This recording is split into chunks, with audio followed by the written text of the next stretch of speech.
Hello viewers, welcome to our channel. ఈరోజు మనతో పాటు సీనియర్ జర్నలిస్ట్ తిప్పరాజు రమేష్ బాబు గారు ఉన్నారు. మాజీ ఎన్నికల కమిషనర్ నిమ్మగడ్డ రమేష్ కుమార్ గారు గవర్నమెంట్కి అగెనిస్ట్గా కోర్టు వరకు వెళ్ళడం జరిగింది. దీనికి సంబంధించి రేపు విచారణ ఏ విధంగా ఉండొచ్చు అనే దానిపై మనం తిప్పరాజు రమేష్ బాబు గారి మాటలోనే అడిగి తెలుసుకుందాం. నమస్కారం గురుజీ. నమస్కారం. చెప్పండి సార్, అంటే ఏ విధంగా ఉండొచ్చు అంటారు అసలు? నమస్కారం. పచ్చ మీడియాకు నమస్కారం, పచ్చ పార్టీ కార్యకర్తలకు నమస్కారం, బాబు గారికి పెద్ద నమస్కారం. బాబు గారు,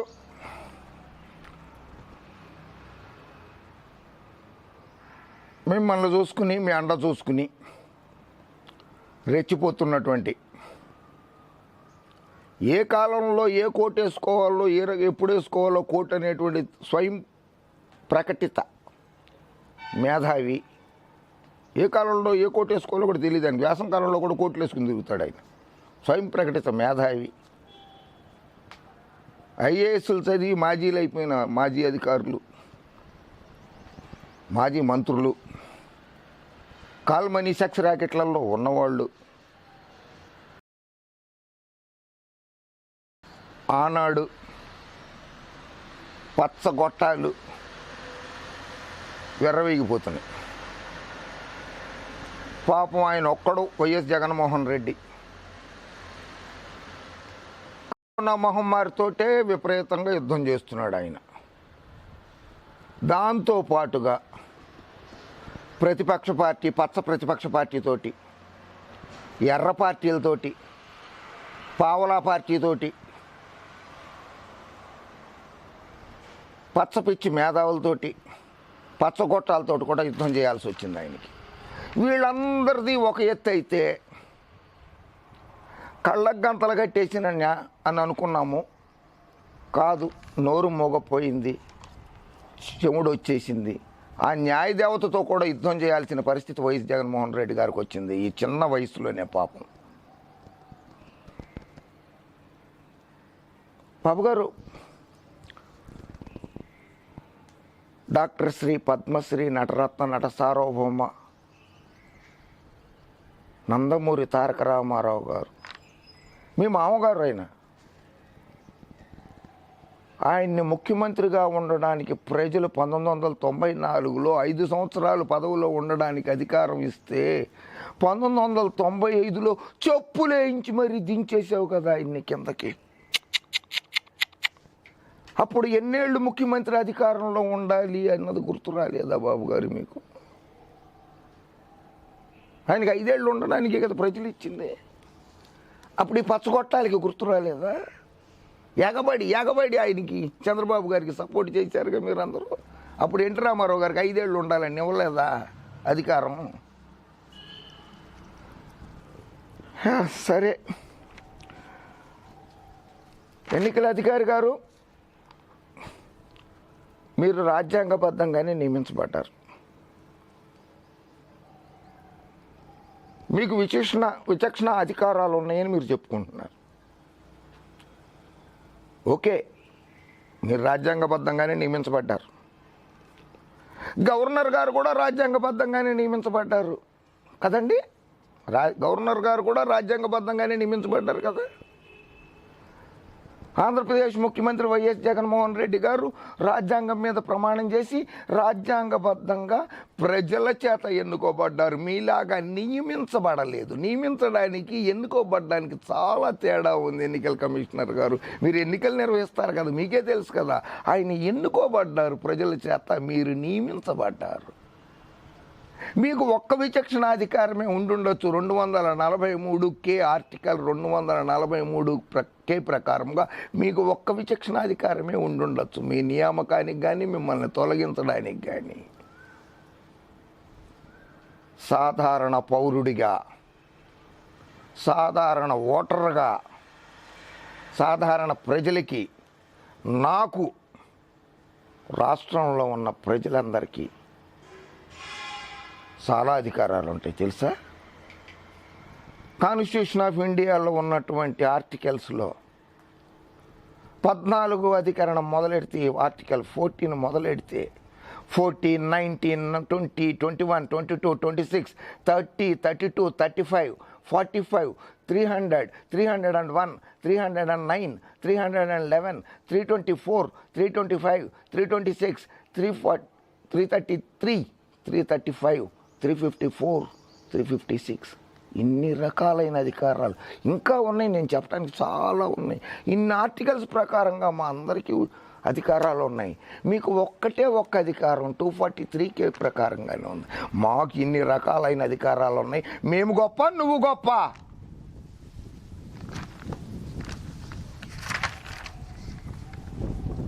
ఫండమెంటల్ రైట్ కాదు ఓటు హక్కు అనేది. ఫండమెంటల్ రైట్ కాదు.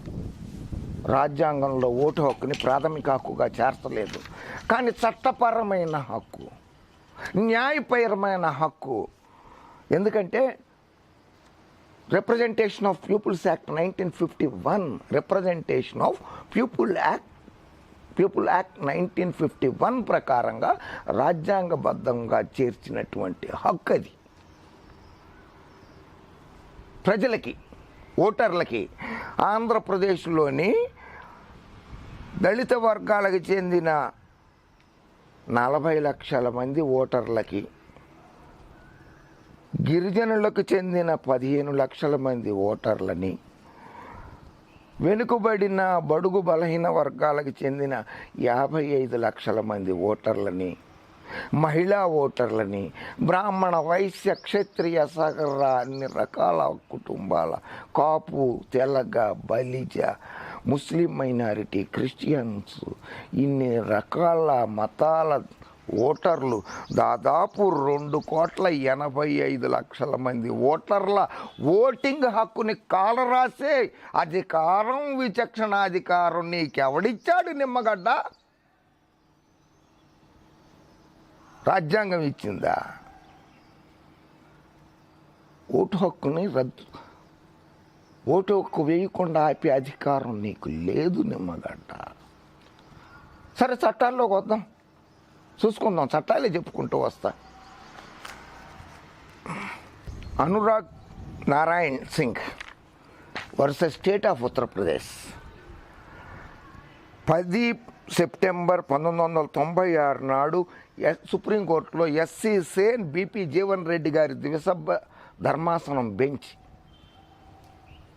ఎస్సీ సేన్ బిపి జీవన్ రెడ్డి గారు, Anurag Narayan Singh versus state of Uttar Pradesh 1996 బ్రాకెట్లో 6 SCC 303లో ఉంది. కేసు రిలేషన్ నోట్స్ అన్నీ కూడా ఒకసారి చూసుకోవచ్చు. తమరు కూడా ఎవరైనా సరే చూసుకోవచ్చు. ఇది మున్సిపల్ ఎలక్షన్స్, ఉత్తరప్రదేశ్లో మున్సిపల్ ఎలక్షన్స్కి సంబంధించింది. ఇది high court passed interim orders stopping the election process. High court ఆపింది. అప్పుడు సుప్రీంకోర్టు జడ్జిమెంట్ ఇచ్చింది.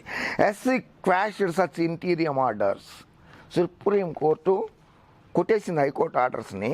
And observed that if the election is imminent, వింటున్నారు కదా, సరిగ్గా వినండి.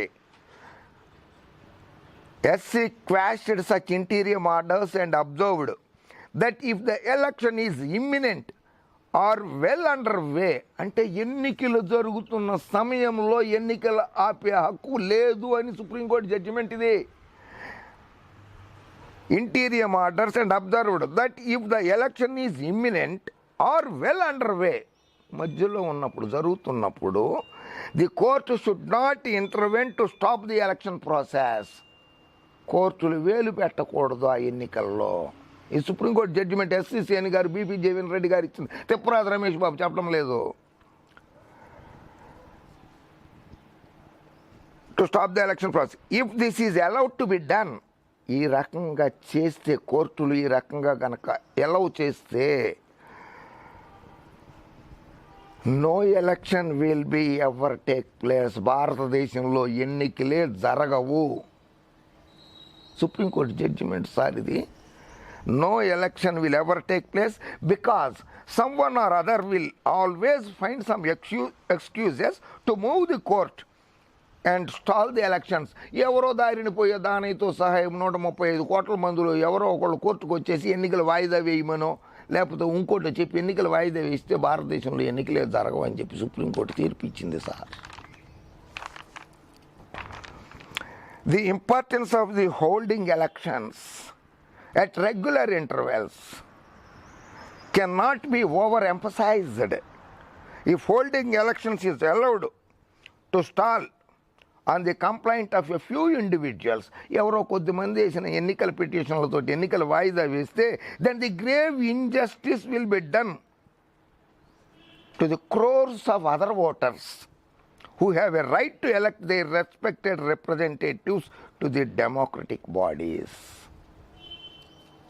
ఈ ప్రజాస్వామ్యంలో తనకు కావలసిన రాజకీయ నాయకుల్ని ఎన్నుకోవటానికి, తమ ప్రతినిధుల్ని ఎన్నుకోవటానికి ఎవరో కొద్దిమంది పిటిషన్లు వేస్తే ఎన్నికలు ఆపేస్తే ప్రజాస్వామ్యాన్ని అపహాస్యం చేసినట్లని జస్టిస్ బిపి జీవన్ రెడ్డి గారు, ఎస్సీసీఎన్ గారు సుప్రీంకోర్టులో 1996 సెప్టెంబర్ 10వ తారీఖు నాడు ఇచ్చిన తీర్పు సార్ ఇది.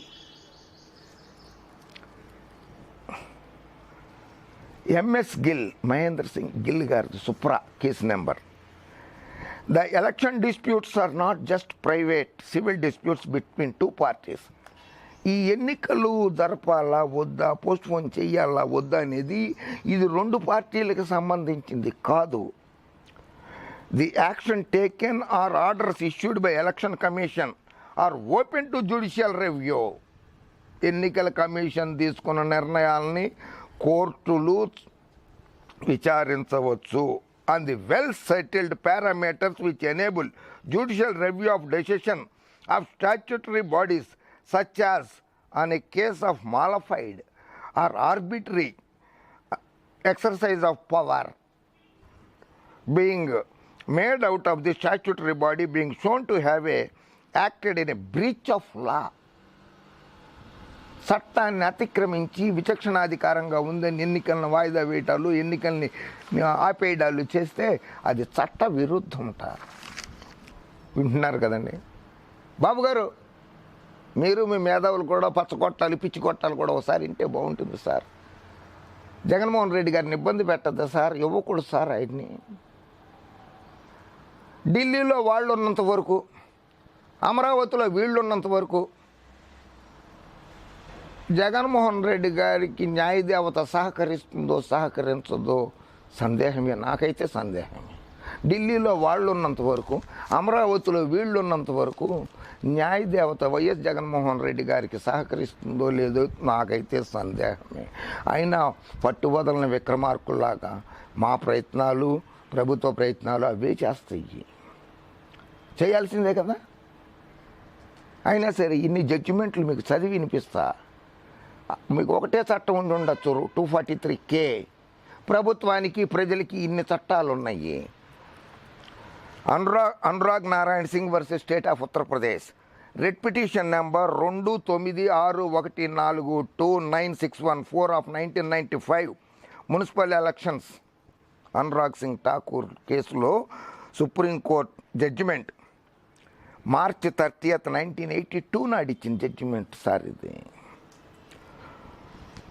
No High Court in the exercise of its powers under Article 226 of the Constitution should pass any orders, interim or otherwise, which has the tendency of effect of postpone of the election, which is reasonably imminent and in relation to which its writ jurisdiction is invoked. ఇంతకంటే గొప్ప judgement ఎక్కడన్నా ఉంటుందా sir ఇది?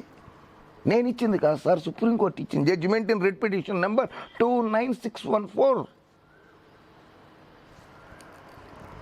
The High Court must observe a self-imposed limitations on the power to act under Article 226 by refusing to pass orders or give directions which will inevitably result in an indefinite postponement of the elections to the legislative bodies, which are the very essence of the democratic function and functioning of our constitution.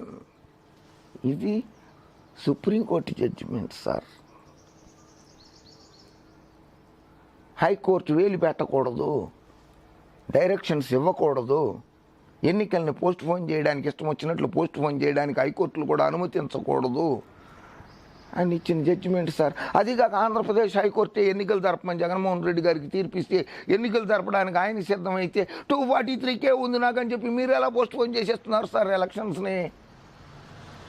ప్రజల హక్కుని, ఓటర్ల హక్కుని, కాలు రాసే హక్కు మీకు ఎవరు ఇచ్చారు సార్? అంతేనా సార్? ఇంకా ఉన్నాయి సార్, చాలా ఉన్నాయి sir. Para 9th A of the Constitution of India are similarly worded.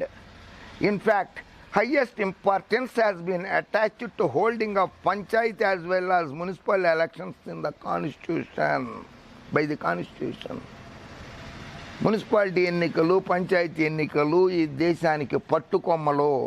వాటి ఎన్నికల్ని సజావుగా క్రమం తప్పకుండా నిర్వహించాల్సిందే అని జడ్జిమెంట్ ఇచ్చింది సార్.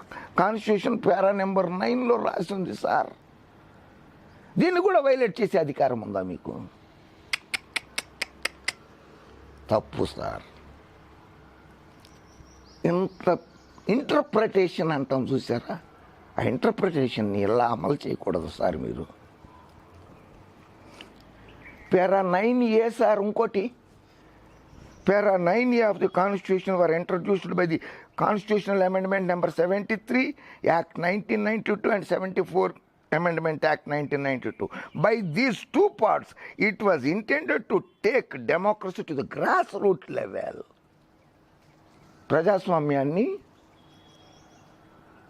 గ్రామ స్థాయి వరకు, మండల స్థాయి వరకు తీసుకెళ్లడమే ఉద్దేశంగా రాజీవ్ గాంధీ గారు 1992లో కాన్స్టిట్యూషనల్ అమెండ్మెంట్ యాక్ట్ 1973 అండ్ 74 చేశారు. దానికి విఘాతం కల్పిస్తున్నారు సార్ మీరు 243Kని అడ్డం పెట్టుకుని. ఓవా, ఎంత దారుణం sir.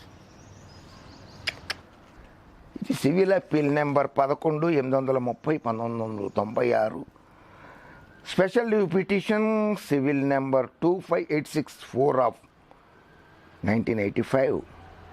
The above petitions are dismissed. The above petitions are dismissed.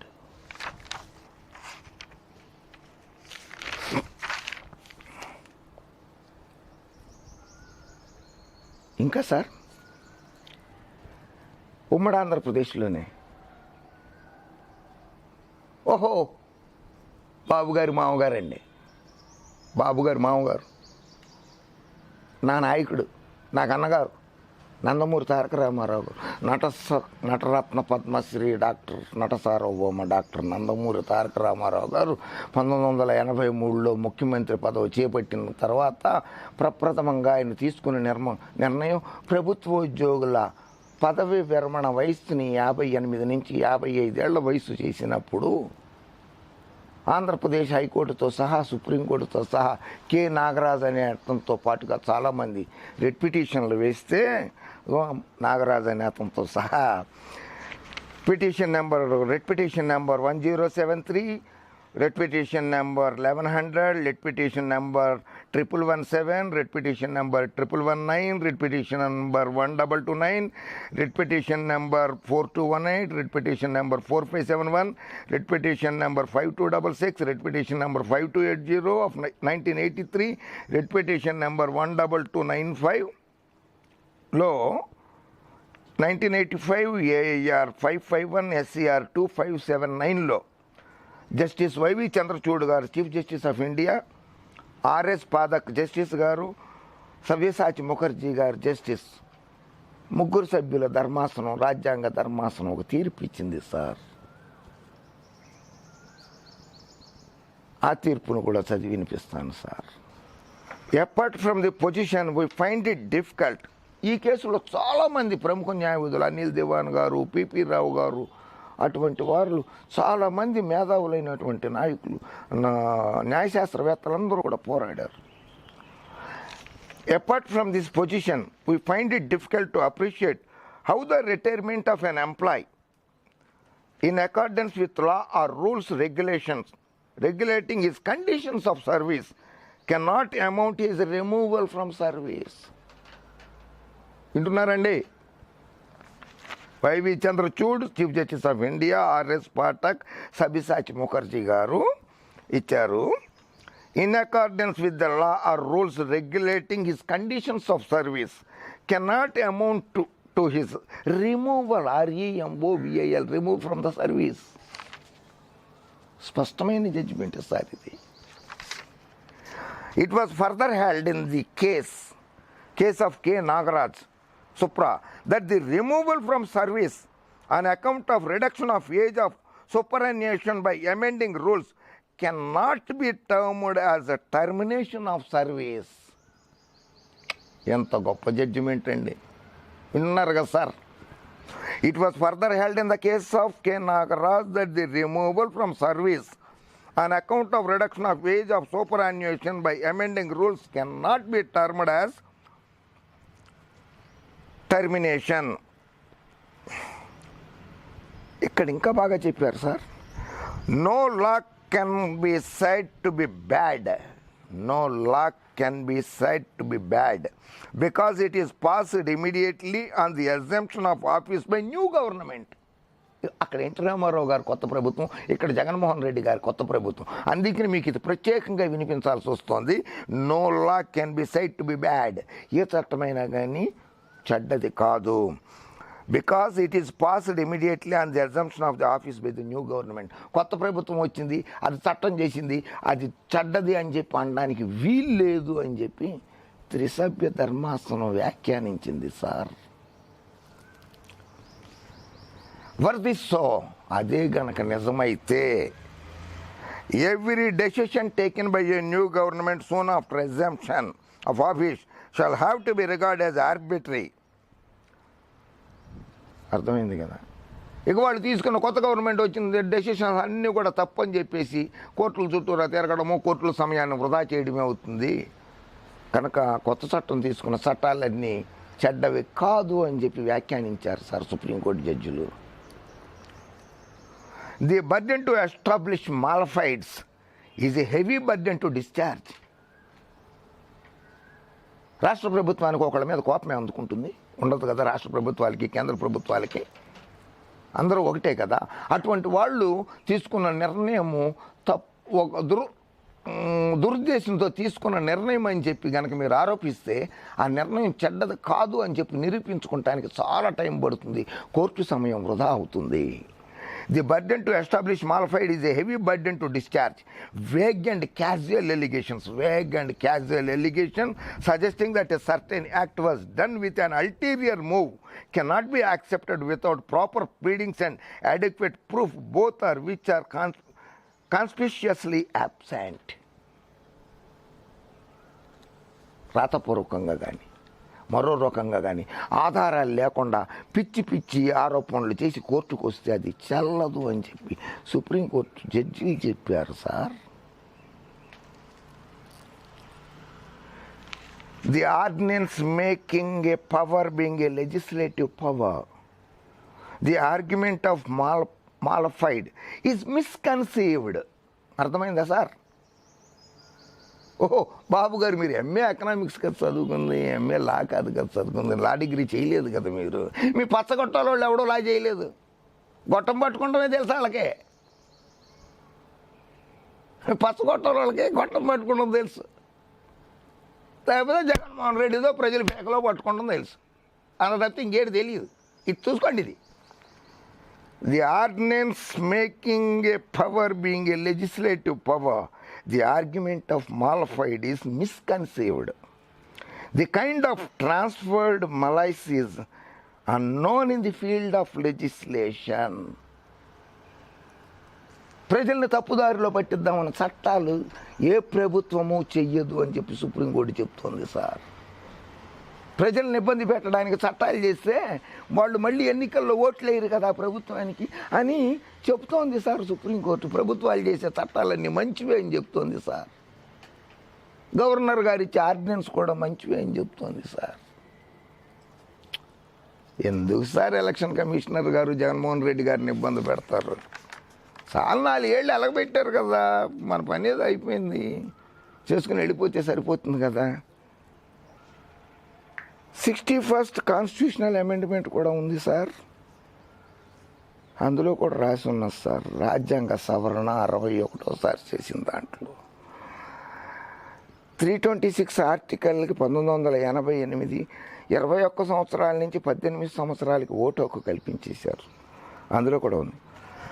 తర్వాత 61 అమెండ్మెంట్లో it is well settled that the service rules can be as much amended as they can be made. Service రూల్స్ని తయారు చేయడానికి, అంటే నిన్న 5 ఏళ్ళకి ఉంచగలిగినప్పుడు నిన్ను 3 ఏళ్ళకి తగ్గించే అధికారం కూడా ఉంటుంది. It is well settled that the service rules can be as much amended as they can be made. As they can be made. నిన్ను 5 ఏళ్ళు ఉండడానికి చట్టం తయారు చేసినప్పుడు నిన్ను 3 ఏళ్ళకు తగ్గించడానికి చట్టం లేదంటే ఎట్లా సార్ ఎలక్షన్ కమిషనర్ గారు? ఎట్లాగండి బాబు గారు? 14 సంవత్సరాలు ముఖ్యమంత్రిని, 40 ఏళ్ళు అప్పడాలు చేసిన నాకు ఎక్స్పీరియన్స్ అంటారు. అప్పడాలు చేయడానికి మీ ఎక్స్పీరియన్స్ గోళీలు ఆడుకుంటానుక. It is well settled that the service rules can be much amended as they can be. చట్టం చేసే అధికారం ఉన్నప్పుడు చట్టాన్ని తొలగించే అధికారం కూడా ప్రభుత్వానికి ఉంటుంది. Under the proviso to article 309, రాజ్యాంగంలోని ఆర్టికల్ 309 ఇచ్చినటువంటి అధికారం ఉన్నది జగన్మోహన్ రెడ్డి ప్రభుత్వానికి. And that the power to amend their rules carries with it power to amend them retrospectively. అధికారం ప్రభుత్వానికి ఉన్నది. జగన్మోహన్ రెడ్డి గారు తీసుకున్న నిర్ణయం సరైనదే. ఒక అధికారం మీకు 5 ఏళ్ళు ఉండొచ్చు అని చెప్పి ఆయన అపాయింట్మెంట్ చేసిన అధికారం ఆయనకు ఉన్నప్పుడు 62 ఏళ్ళకే ఉండొచ్చు, లేకపోతే 3 ఏళ్ళకే ఉండొచ్చు అనే అధికారం ఆ ప్రభుత్వానికి లేదనడానికి సాధ్యం కాదని రాజ్యాంగంలోని ఆర్టికల్ 309 చెప్తోంది బాబు గారు. అడగండి సార్, మీ న్యాయకోవిధులను అడగండి సార్, వాళ్ళ దగ్గర తెలుసుకోండి సార్. పచ్చగొట్టాలు ఇవన్నీ రాసి పెట్టుకోండి మీరు.